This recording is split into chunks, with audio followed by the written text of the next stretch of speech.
myself. My name is Julian Brockos and I'm the campaign manager here with the Venture Capital team. And welcome to tonight's BeFit Food Fireside discussion. For those that don't know, VentureCrowd is a digital investment platform for alternative assets, including venture capital and property. We're a purpose-driven business, and that means we only work with companies that have a purpose at their core. And the way that we assess this is by ensuring that each company that we have in our platform is addressing one or more of the United Nations Sustainable Development Goals. As of last month, we had over 73,000 registered members who have invested over $300 million across a range of venture products since we started. And that's with over 50 million invested in FY23 alone. But enough about us. We're here to talk about BeFit Food. So BeFit Food is Australia's leading doctor and dietitian designed, scientifically formulated, healthy, home-delivered meals company specializing in health improvement and weight management. The company delivers thousands of meals per week to Australian households and also distributes thousands more through its retailer network. BeFit Food's vision is to change the health of Australia one bite at a time by providing real whole food alternative to the synthetic diet shakes and bars industry. Their mission directly relates to SDG 3, which is better health and well-being. So if you want to find out more information, please visit the VentureCrowd website and deal page at any time during tonight's discussion. The current level of interest has actually blown us away with over 600 EOIs. That's 600 individual people having registered their interest to invest in this company with a total of $1.6 million of interest so far. But there's still capacity in this round. So if you haven't yet secured an allocation, now's your chance. Finally, you can ask questions at any point during tonight's fireside chat by using the Q&A box at the bottom of your screens. But now I'd like to introduce our panelists for this evening. Tonight, I'm joined by our host and VentureCrowd CEO, Steve Marbani, and Kate Safe, founder of BeFit Food. Kate is a clinical dietitian, exercise physiologist, diabetes educator, successful entrepreneur, CEO and co-founder of BeFit Food. And Steve is a corporate lawyer and former PwC partner specializing in funds management and in particular, venture capital. He's also the founder and CEO of VentureCrowd. So Steve, over to you. Thank you, Jules, and thank you everybody for joining us tonight. Those of you who know me know how passionate I am about health and wellness and how disappointed I've been with the track record of the food and beverage industry for the last 50 years. When I was growing up, my mother would say, let food be your medicine. And the problem with all of that, of course, is that the entire food system seemed to be designed to achieve the opposite of that. The industrialization of food has been driven more by prioritizing low-cost foods to support economic development than the health and wellness of consumers or the planet. And as a result of that, 75% of the Western diet is now corn-based. And of some 200,000 edible plants, just 3, rice, maize, and wheat, provide over half of the world's calories from plants. Hunter-gatherers, on the other hand, ate about 150 species of plant. The consumption of red meat has also skyrocketed, and we know that diets that are high in red meat and processed meats have been shown to be associated with increased type 2 diabetes, increased risk of cardiovascular disease, some cancers, and all-cause mortality. And then, of course, there's the issue of sugar. In 1972, British professor of nutrition John Yudkin tried to warn us all about the impact of sugar on our health in a book called Pure, White and Deadly. And he wrote in that book, and I quote, "If only a small fraction of what we know about the effects of sugar were to be revealed in relation to any other material used as a food additive, that material would promptly be banned." But powerful lobby groups quashed the message and government policy remained silent on the harmful impact of sugar for decades. Today, the majority of our food and beverage products contain sugar, and it represents 10 to 20% of our daily energy intake.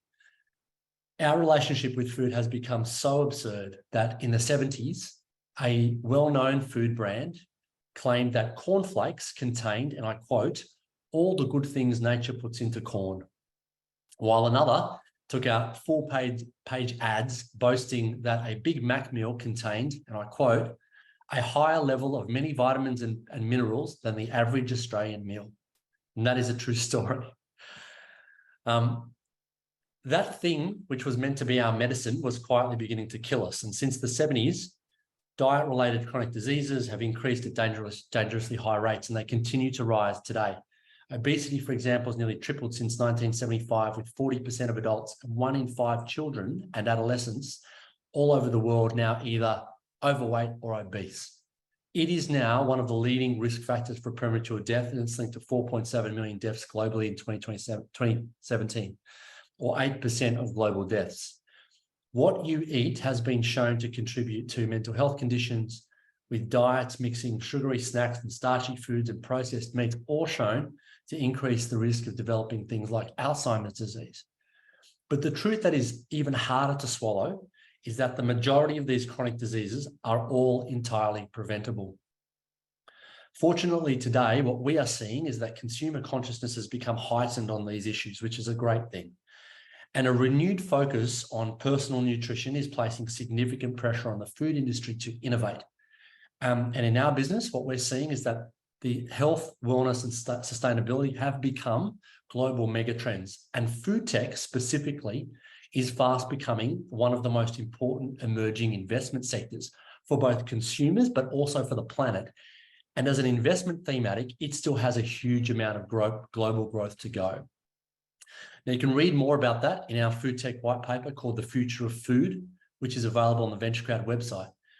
We feel so strongly about this thematic that we launched the VentureCrowd Health Tech Fund, which has already invested in 12 health and wellness companies focused on food tech, biotech, medtech, and digital health. And tranche 2 of that fund is now open for investment. You can find more information about that on the VentureCrowd website. So with that context, it's probably obvious why we're so excited to be talking to Kate today about BeFit Foods. So strap yourselves in for what I know is going to be a really exciting conversation with the co-founder of BeFit Foods, the visionary Kate Save. Kate, welcome. Thank you, Steve, and thank you, Julian, as well. It's great to be here, and I can't wait to go through what we're doing. And we're certainly on the same page with that mission, Steve. So that's great. Yeah, we were in love with the business the minute we saw it. So listen, over to you. Talk us through the overview of what BeFit Foods is, how it came about, and what are your plans for growing the business? Okay, so I'm just going to share my page here and take you a little bit about it. So just checking that you can see. Excellent. Okay, so best place to start is probably a little bit about me. So I'm a dietitian, exercise physiologist, and diabetes educator, and my passion and love of food really started from a very young age. So I was chronically unwell from the age of about 18 months old till I was 20. And throughout that period, I was hospitalized in and out, and they would tell me that it was to do with what I was eating. The tummy aches were because of the food. And I became so conscious of what I was eating and what it could be that was making me so sick with these tummy aches that'd last sometimes a week, maybe longer. I'd be sent away to my grandparents' house, and after many, many medical tests, they just couldn't find anything. So it wasn't until I was 20 that I had emergency surgery. They found what they thought was a tumor in my bile duct, and turns out that it was unrelated to food, which is not surprising. So I had always believed that food was medicine because I knew that I was eating good food. And when I was eating good food, I always felt really well. But I didn't know that food could also make you sick. And my sickness wasn't related to food, but my study of food became very, very deep because I really wanted to understand how food could make people well. And that's what I discovered. After my first degree in nutrition and dietetics, I went on to do exercise physiology and then diabetes education. And that was because the more that I learned, the more questions I had and the more answers that I needed to find because they just didn't exist. I couldn't understand why, I guess, medicine doctors were going straight to pharmaceuticals before they were going to food to really help people with their health. And as we can see, the problem here is unbelievably huge at the moment across the globe, but particularly in Australia. 1 in 5 people actually have type 2 diabetes. And like other chronic health diseases, this over time can actually end up as one of the causes of death. So it leads to things like heart diseases, cancers. So the top 13 cancers in the world are actually linked to our diet and lifestyle as well. So nearly a third of this, or more than a third, could actually be prevented by just improving our diet.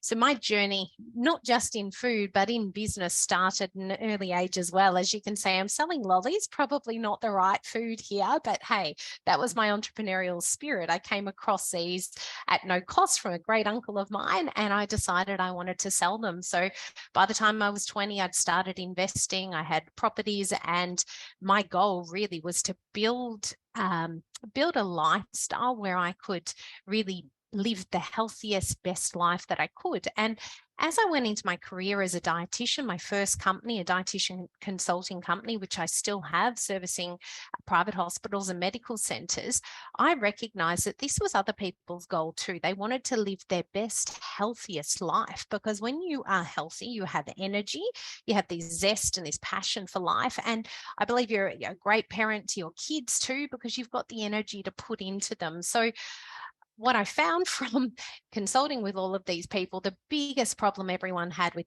eating healthy all the time wasn't that they didn't know what to eat. It was that the food that was available in the market that was ready and convenient to get on the run with busy lifestyles wasn't the sort of food that was conducive to good health. And after about 10,000 patients down the track that had said to me, I could stick to this meal plan. If you just came to my house and cooked for me and portion controlled it, I could do it. And I thought, I know what the solution is. It's a ready-made meals company where the clients clear out their pantry, fridge, freezer. I deliver the food to their doorstep. All they need to do is eat it 3 times a day and they will achieve their goals. And that is what we created. So my very first kitchen was a shared kitchen space. The business grew very quickly after that. So we got our own space, and it was a fish and chip shop, which we bargained them down to $1. And that became our first commercial kitchen on the Mornington Peninsula out there in Somerville. We'd actually blacked out the windows in this shop for the first sort of six to 8 weeks. And the chefs would call me every day and say, if you don't come down here and stand at the door, we're not going to get anything cooked, because people are knocking on the door because they could smell the food and they wanted to buy. And because we're an online only business, we weren't taking orders from the front door. So that's what I did one day. And within the first couple of weeks, it was bananas. We couldn't keep up with the supply. So then we started to scale the business. And as anyone who's been in business knows, it costs money to scale a business. So the first place that I looked for investment then was the Shark Tank. And very naive, but that was a place where I saw that you got not just the investment and the money, but you actually got people that saw your vision and believed in your dream. So I went on the Shark Tank and succeeded.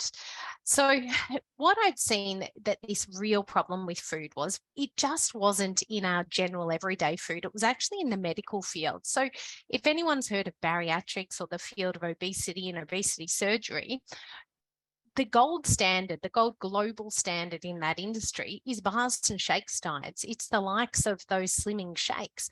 And that is what all of the studies are based on as well. And I thought, if the best thing we can do for someone who really needs the help and is willing to do anything, even surgery, to lose weight, surely we could find a way that we could actually use food as that first medicine. So the problem we solved for here was creating meal plans that actually gave the same weight loss results as a shake. I'm not going to name any brands, but everyone knows the TV ads at the moment and the marketing that's absolutely everywhere. It sounds nice to shake off that weight, but hey, you can do that with healthier alternatives that are lifelong and get the education along the way, change your taste buds. And I guess from my point of view as a consultant, I didn't want my patients developing taste buds for synthetic chocolate flavored shakes. I really wanted them to develop a healthy palate for real whole foods.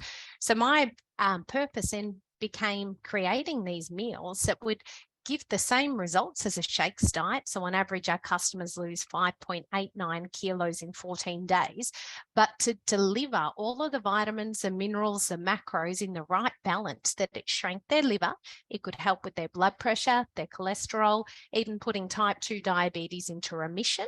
And we then sought to really change the health of Australia by using food as the first medicine. So our timeline here, you can see lots of things have happened. And one of my proudest moments was certainly winning the Telstra Business Awards. We've won them twice now, the Victorian Telstra Business of the Year in 2018. And then again, last year in 2022, we won the Victorian Championing Health Business of the Year with Telstra. And that was such a big moment for me because it was something that our team did and the team could celebrate. It wasn't the work of one person, it was the work of many hands. And it was the lives that we were changing that helped us win that award and actually championing health. So our products, as you can see, we've got everything from breakfast, lunch, dinner, and high protein, low carb snacks. All of our meals are what we call building blocks. So it means that whether you are a child, an adult, a pediatric, a geriatric, a teenager, someone who goes to the gym, our meals are just simply healthy meals that have got the right amount of protein, carbs, vitamins, and minerals to nourish your body. How many of them you eat, though, depends on what your goals are. So if somebody is wanting to bulk up and put on weight, then they would need a lot more meals per day than somebody who is trying to lose weight. And if people just want to stay healthy and stick to these meals in between, maybe they're the meal that they have on the late nights after kids' sports, or maybe it's their lunchtime meal during the week if there's no good lunch options where they work. It's replacing that one meal a day that really helps people kickstart metabolism and then using it as a program. And we talk about doing a metabolism reset. So 4 times a year, every season, do a 2-week program and actually get your liver, shrink your liver, get the fat off your liver, kickstart the metabolism, get your body burning its own body fat as a fuel. So our current portfolio is the weight loss and then the weight maintenance, but where the vision of the company is really going is a niche area, which is absolutely growing. And this is in health improvement. This is about the purpose of why we created this company. It really wasn't about weight loss. It was about health improvement. How can you help someone to eat themselves better? How can they eat away their diabetes, their blood pressure, their cholesterol, their fatty liver, their cancers? So that is where this company is going, and that's why we're seeking this investment. So why are we different? Well, our food philosophy, just to begin with, that food really should be as close to nature as possible. It needs to have some good protein source that the body can use to maintain and build muscle. It needs to have some sort of whole grain and vegetable components. So you've got dietary fiber and all of your vitamins and minerals, some healthy fats to nourish the body, and then, of course, all of the different vitamins and minerals just to make sure you get what you need.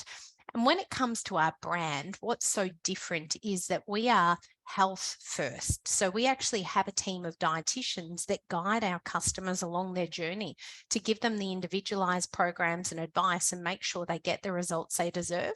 We're also accredited with the NDIS. So patients or customers that are NDIS approved actually get 80% of their meals rebated. And this is an area we haven't even started to tackle in terms of marketing. People are finding us. We haven't had enough time to really reach out there to the market and prioritize that, but it's something we want to do. The same as home care. So people in home care can access 80% funding.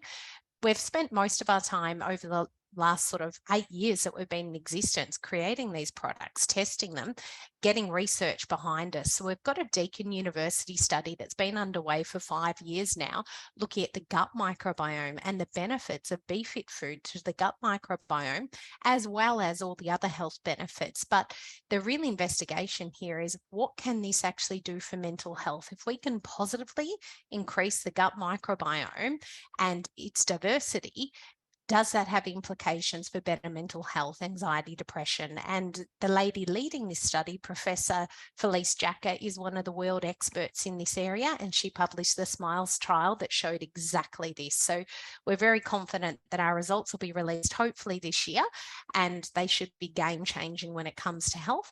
And lastly, our unique distribution model. So not only are we home delivery online, which is most convenient, particularly when people are ordering 1 or 2 weeks of food, they could be getting, 23 to 46 items.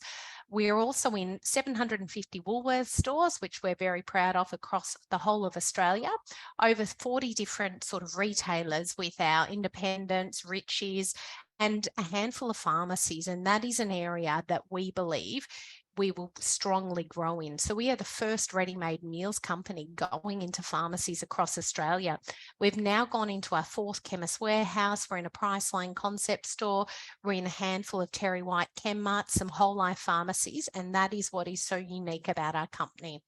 So these are our strategic partners, and the reason why I put this slide and why we believe this is important, not only have we gone down the path of getting NDIS funding and home care funding, we are now getting private health insurance funds to give rebates on all of our weight management programs, enabling people to stay with us for 12 months to contribute towards their goals. So we know that if they can eat themselves better, we can support them on that journey, then they're going to get better overall health and cost the healthcare system a lot less.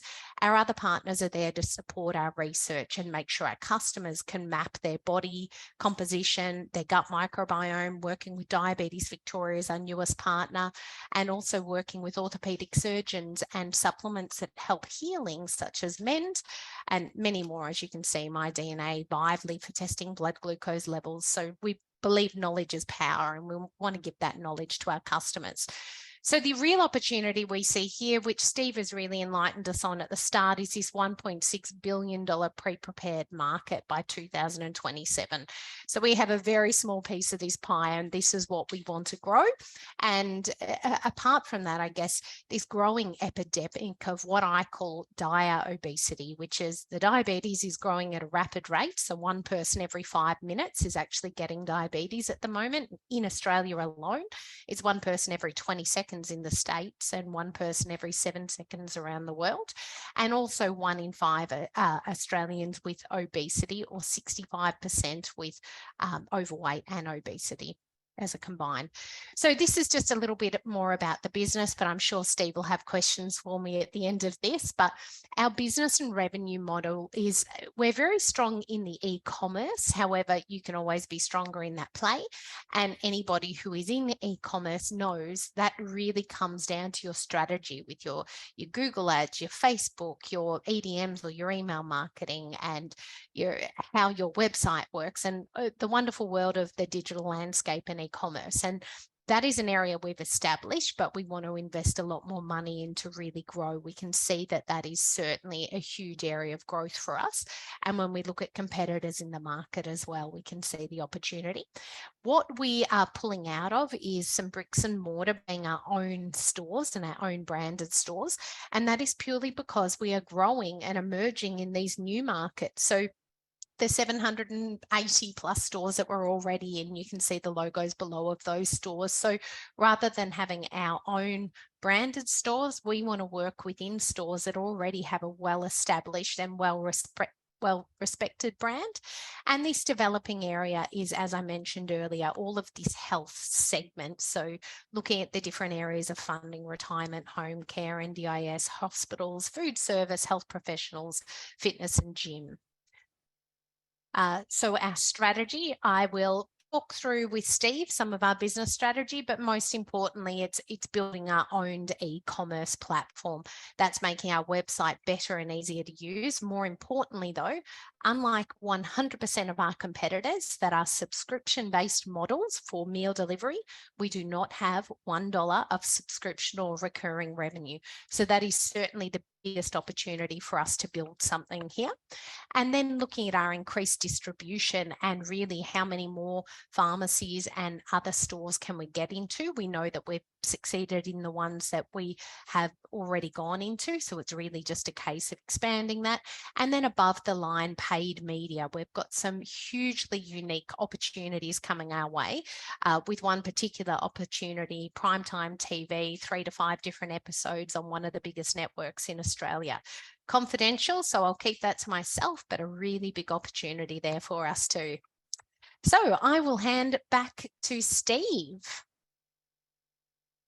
Kate, that was great. Thank you. So much content in there and beautifully delivered. Folks, as you think about what's on your mind here, please do pop it in the Q&A function at the bottom and we'll take your questions as we go. While people do that though, Kate, can we explore this idea? I want to go back for a moment to this idea of food as medicine. I just want to draw that out a moment because I think that's kind of critical to the value proposition of this business. Can you just expand on that for us for a minute and maybe just talk a little bit more about what the Deakin University study found and what is the expectation from the current study? So the very first study that we did was just a small preliminary study, and that had 10 patients that had type 2 diabetes, one with pre-diabetes, and we were looking at if they would go on a week of BeFit food versus a week of a regular diabetic diet, seeing a dietitian, would they deliver different results? And the results that we saw in that study were absolutely outstanding. So the people that went on a self-selected diet, on average over a week, seeing a dietitian, keeping a food record, lost 0.8 of a kilo, which is pretty miraculous. And if you speak to someone, you're accountable, you lose weight. The 7 days on BeFit food, though, on average, those customers lost 3.2 kilos in that 7 days on average. So we knew that we had found something that helped people that had a chronic health condition actually push through that barrier. And that barrier is insulin resistance. It's this barrier where there are people out there that this is going to be a poor term, but I'm sure you'll understand what I mean, that when I say carbohydrate intolerant, they eat carbohydrate and their body wants to store it as fat rather than burn it off as fuel. So we're really about resetting metabolism, and that led us to be approached by the CSIRO firstly to work with them on the CSIRO low carb diet. As they saw this study, they'd done a similar study and came to the same conclusion. And then later on from that, Deakin University and working with Professor Felice Jacker to see, well, apart from just weight loss, apart from just diabetes and chronic health condition management, if we're using a whole plant-based diet with some lean proteins, what impact can that have on the gut microbiome? And then what is the connection to anxiety, depression, and other mental health conditions? So that's really where this study is at. And the first lot of findings have shown a significant improvement in the gut microbiome diversity. So it's to be later published this year, and we can't wait. I think that's incredibly exciting, right? Because it just goes back to, I think, age-old theory just emerging as this very sensible way to approach how we might deal with, the various ailments and illnesses that we suffer from. And that kind of takes me to my next question, which is, you talked earlier about this being a business that's moving from weight loss through to health management, right? And I love that transition for you, not transition necessarily, but that expansion. To do that, though, I think lots of people might understand that they might have an issue which may benefit from changing the way that they eat, another version of nutrition which makes more sense, but not quite know why or what or how, right? So you talked about pairing your products with dietitians' advice to help people understand, specifically what might make a difference to them. Can you tell us how you deliver that advice now and how you plan to scale that digitally into the future? I guess there's a few different aspects to this. So one of our core focuses is actually building a health professional network. So on a daily basis, we are reaching out to health professionals and onboarding them and educating them about BeFit food, making sure they actually sample and try the products themselves, because unless you've done it, you can't recommend it, in my opinion.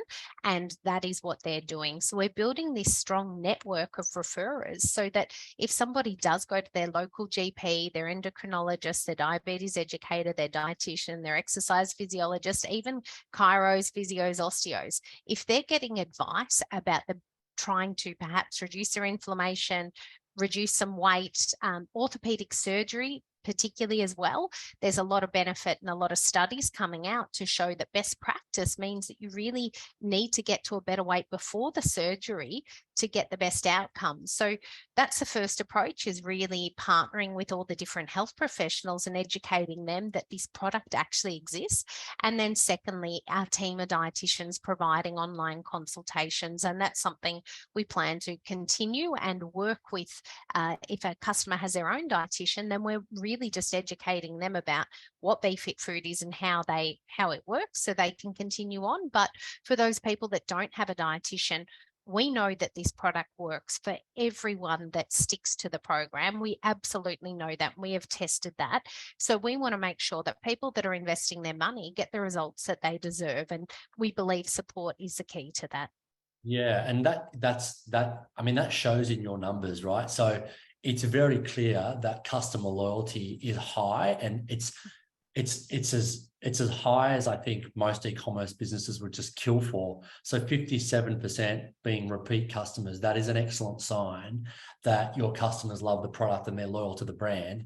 Can you tell us about some of the personal stories, maybe just one or two customers who've been impacted by this and how it might have changed the way they live?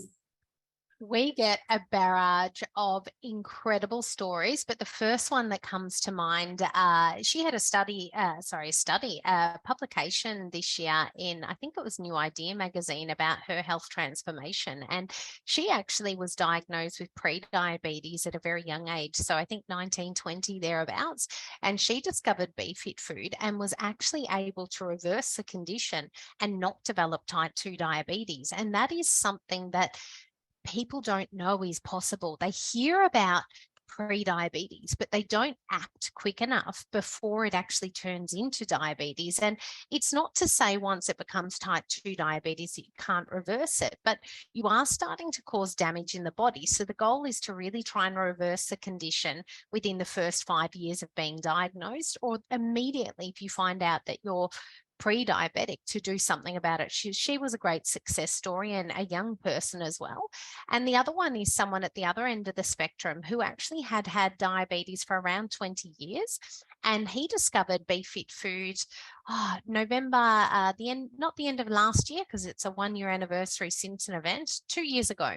And in the first 4 weeks, he lost 9.6 kilos. And he said it changed his life. He could not believe it. He's in his 60s, that it was that easy. And he was quite angry at the healthcare system that nobody had actually recommended doing something like this for someone who's a businessman, travels the globe, busy all the time, that it was as easy as just eating these meals. He could improve his diabetes and get so much weight off. But sadly with him, he started walking straight after the weight loss because he had so much energy and felt so good that he actually ended up getting blisters on his toes, followed by amputations of his foot and then his leg within 7 days. Now, you would think that that's a sad story, but actually this person has found so much strength in taking responsibility and care of his health now that he's living his best life again. He's actually got, he's got another leg, I guess, an artificial leg, and he's able to now live a better, healthier life and much more aware of his health and his food choices. And BeFit Food now is just a way of life for him. It's something that he eats to sustain his health, and he enjoys it. And he's back, I think he was traveling to Queensland on holidays and, living a normal life again. I've always thought that the privilege of understanding nutrition and the privilege of maybe having access to nutritionists who can assist you with those things always seemed an unfair privilege, right? That was, only available to those with the money to be able to do it. So I love the idea that this brings that very core, very basic, very human need that everybody requires to as many people as possible. And the implications of that seriously could be extraordinary. I've got a couple of more questions, and then we're going to move to questions from the audience because there's quite a few coming through. I want to talk to you about the numbers now. You're in 780 stores, Woolworths, IGA, Chemist Warehouse, etc., a bunch of boutiques. You're selling directly to consumers online, with over 70% of your revenue coming from that channel. And we all know from the businesses we've invested in and others that e-commerce is a massive part of these kinds of businesses. So that's really exciting, how much of that is already coming through that platform for you. To recap the numbers, your business has grown from generating just about approximately $1 million in revenue in 2017 to 6.1 million last year, which is wonderful growth, right? And it's an impressive trajectory if it continues along that path. What's your forecast for the next 3 years? Where do you see it going after this race? And what do you think the key assumptions are that the audience should be aware of in those forecasts? Yeah, for us, this raise is really important because we need people that believe in this mission. So the vision is so clear to me, exactly where we're going into this health improvement, health change space, and using food as a first medicine, using the health professionals to support us and guide people on the journey as well. So next year, if we can hit our maximum raise, we are looking to really just get the business back up to that sort of $8 million mark, which doesn't seem like a lot of growth in 1 year, but we're being cautious around the financial economy at the moment and changes. But what that allows us to do is to really put the systems and processes in place and start to back the digital marketing, some above the line marketing as well. And we know those things don't pay off in a day or a week. They take a little bit of time. So in year 2, we're looking at around $16.2 million of revenue. And in year 3, over 24 million in revenue. And that is looking at the different areas of the online e-commerce growth, the retail growth, and then the pharmacy and healthcare space. So all at different levels and different stages for the investment.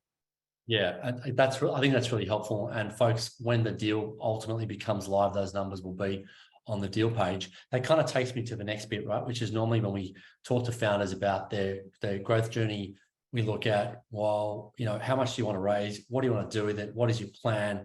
And where do you see that adding value to the business in the next 3 years? Is that something that investors can understand and believe in? And all of that seems very realistic to me, and possibly even conservative, I'd say. But that's a good place to start, I think, when you're positioning these kinds of numbers. And then excuse me. And then the logical next question is, what does that mean for the valuation of the business at the end? So if I'm investing today, what is my risk reward for investing in the business to allow it to do these things? We know in our business that there is a very strong appetite from private equity firms and food and beverage multinationals globally around these kinds of businesses.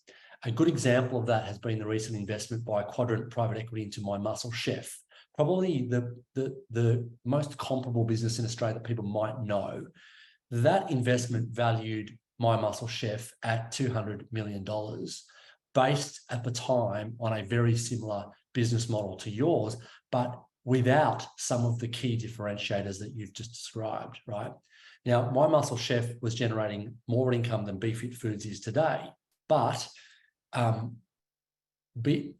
the pathway to that kind of valuation, based on the forecast that we've just discussed, and certainly the growth over the last 5 years, is certainly possible, I think, and it's in sight for BeFit Foods if it continues to grow the way it has the last 5 years.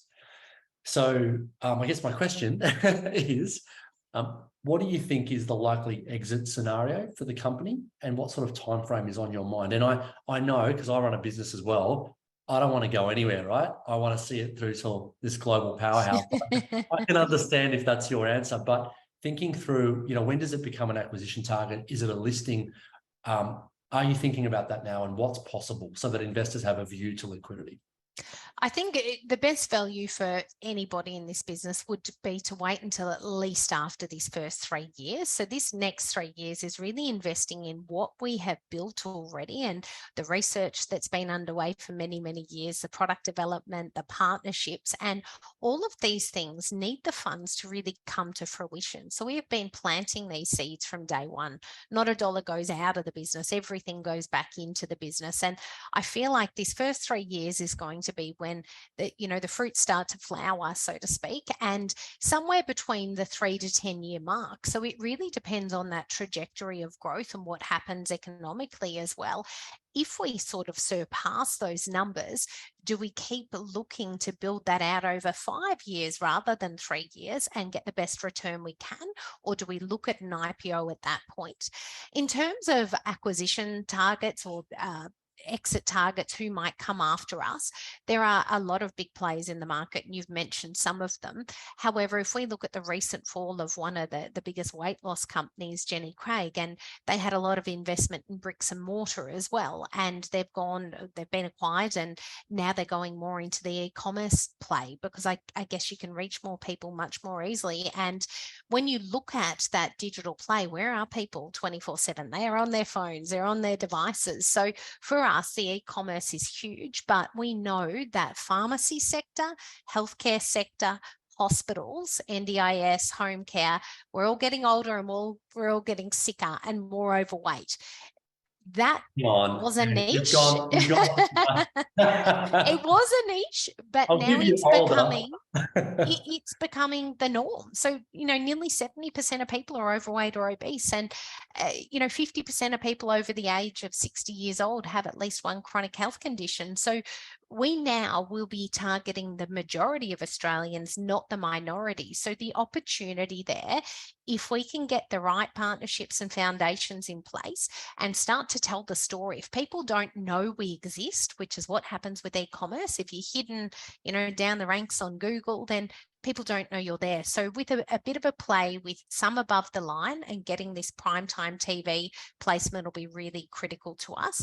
Some play in this digital space, but then using our network of health professionals and PR. We have an incredible story. We have lots of experts on the team, and we are leading this space in terms of, healthcare and food, and how you put the two together. Yeah, I'm loving that message. And if you don't mind me saying, just for the investors on the call, where a founder wants to see a business through to massive global growth, I think it's a really, really good thing. And that doesn't mean you're in the business for 25,000 years.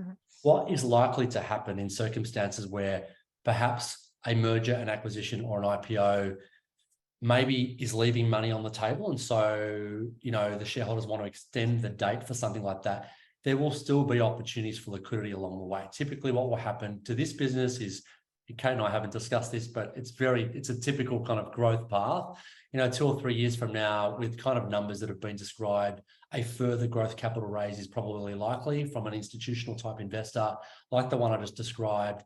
That kind of capital is likely to buy out existing shareholders, right? And then take the business to the next level. So there will be, no guarantees, of course, but typically what happens is there are options for liquidity along the way, even when something like an IPO or merger and acquisition is pushed out, because there's still a lot of growth in the business to go.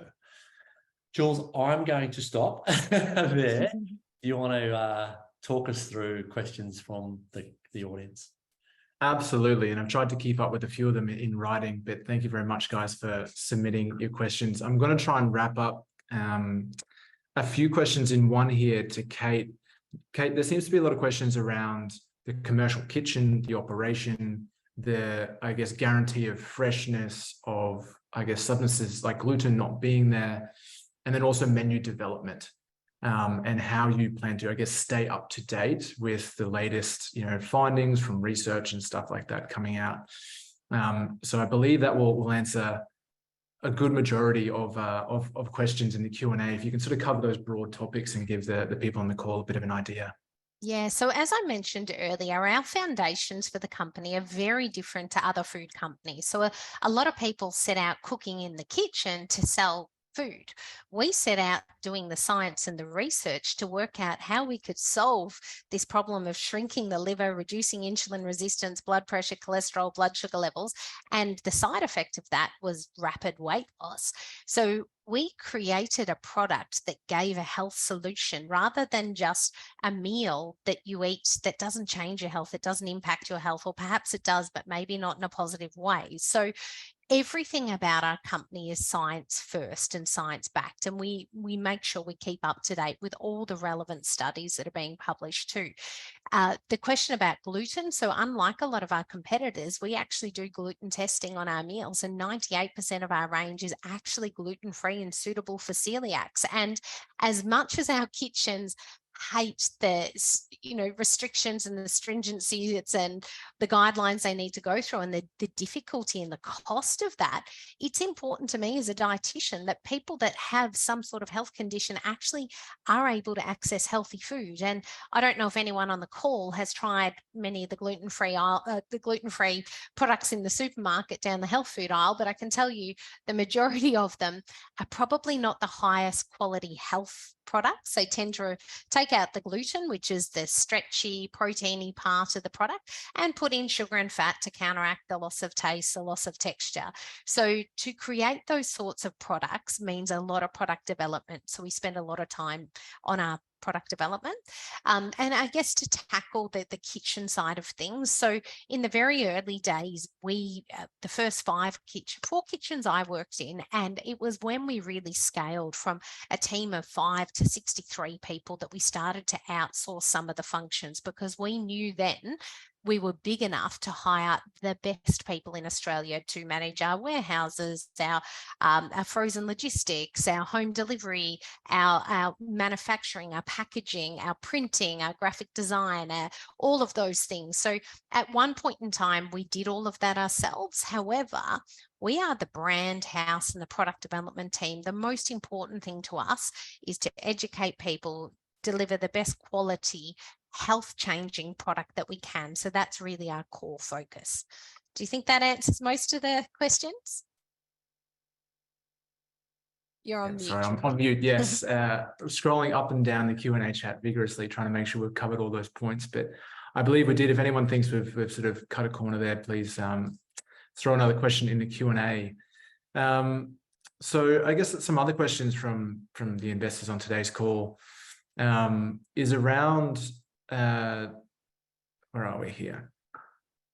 I mean, nut allergies as well. Just to quickly sort of segue, you mentioned gluten there, but nut allergies or any other ones as well. I guess tracking those with allergies, we specifically use the correct statements to declare whether it is a peanut, contains traces of peanuts or tree nuts, and we follow the guidelines there. So unfortunately, a lot of the product being plant-based and being high protein will have traces of nuts, but it's not to say that that is everything either. So we actually have an allergy list on our website under our useful resources tab, and it literally teases out about 20 plus 30 maybe different allergens, taste preferences, because we really try to cater for everyone, even the people that don't like mushrooms or coriander, because you cannot imagine that the smallest minority of people can be the loudest in the crowd. So we had to create menus, the no mushroom, the no coriander,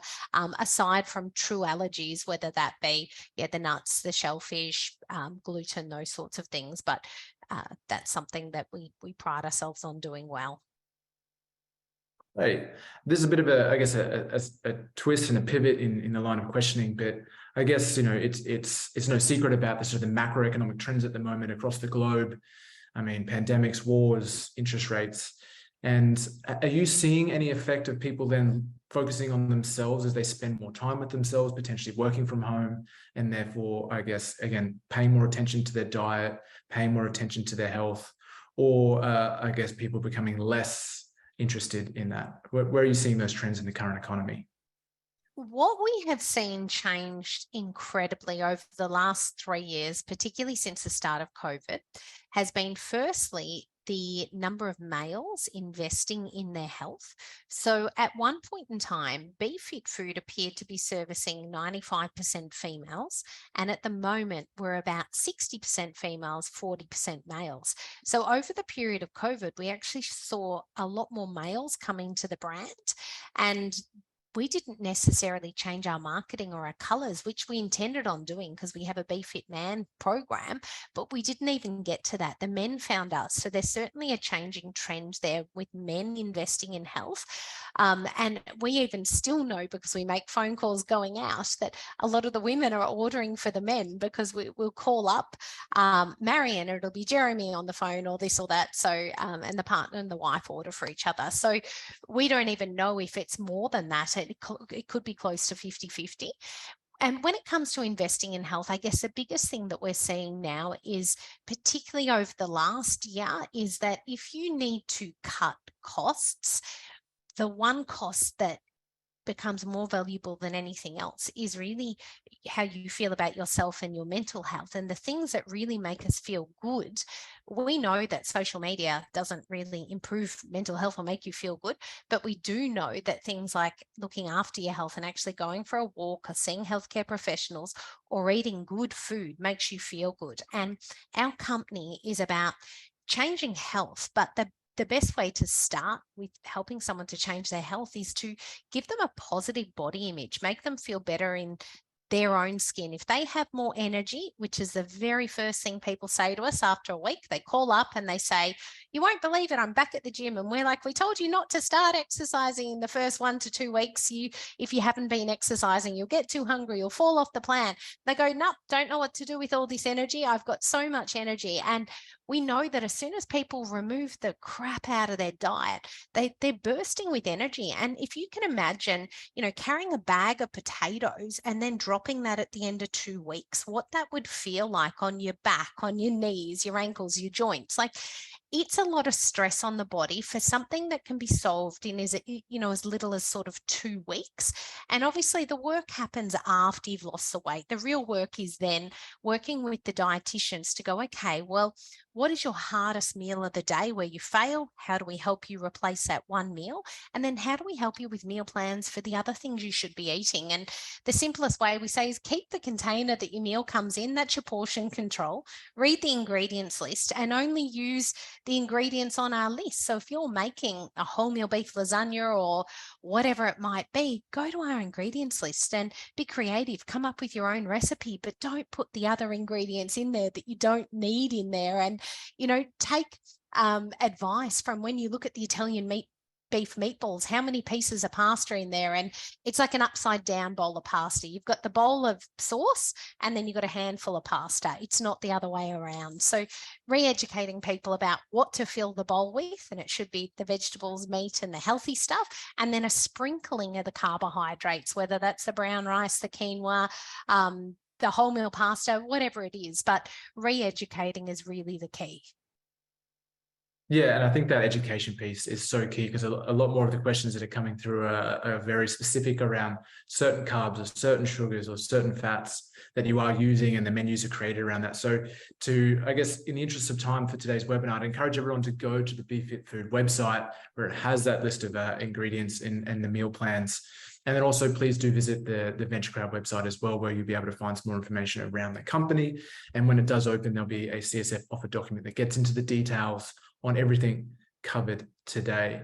So with, I guess the last two questions there, being able to cover John and Michael, probably on the Be Fit Foods website. If you do have any other questions, please reach out to ourselves and we'll be able to get into the details. But I might wrap up today's webinar and thank you, Kate, thank you, Steve, and all those that have attended. I hope you found this webinar very helpful. I'd like again to refer you back to the website if you wish to take an investment or register your expression of interest in Be Fit Food. Again, that link I provided in a few of the responses to the chats, but otherwise you can find it on the VentureCrowd platform. We'll be sending out this recording of this webinar so that you can share it with anyone who missed out on attending and may be interested in investing and supporting Kate on her journey. You can also post any questions on the deal page once it's opened. We plan on opening this next week. And that'll be answered by our team or Kate's team. So please do, we'll keep this conversation going. But again, thank you to Steve and Kate, and thank you to everyone that joined. Have a good night.